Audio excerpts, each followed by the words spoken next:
Bonjour,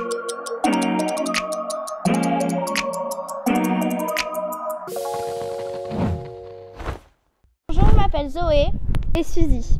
On fait partie de la grande rédac et on est venu interviewer Lucie Pellissier, ingénieure.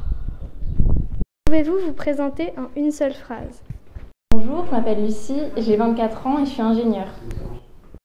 Pourquoi avez-vous voulu faire ce métier? Ingénieur, ça permet d'avoir une approche scientifique de la thématique environnementale et je voulais me sentir utile dans mon métier et tenter d'être impactante. Qu'est-ce que l'empreinte carbone?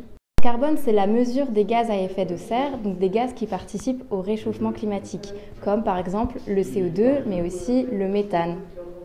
Pouvez-vous définir le réchauffement climatique? Le dérèglement climatique, c'est effectivement à la fois le réchauffement des températures d'année en année sur la planète Terre. Ça peut aussi être des fortes variations de température avec des périodes beaucoup plus froides par exemple et des catastrophes climatiques. À quoi ça sert de calculer le CO2?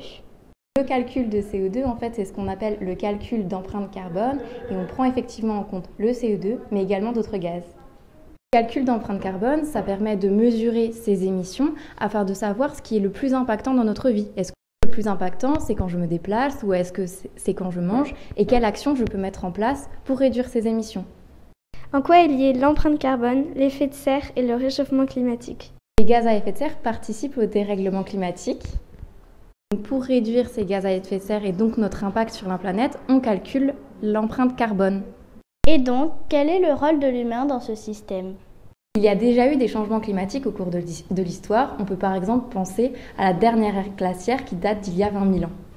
Le dérèglement auquel nous devons faire face actuellement sort des barrières naturelles de l'histoire et est bien d'origine humaine.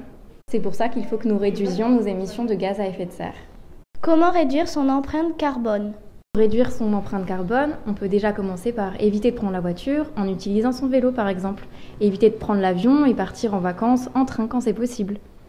On peut également essayer de manger moins de bœuf, en mangeant un peu plus de poulet ou en essayant d'avoir des repas végétariens et de découvrir de nouvelles recettes.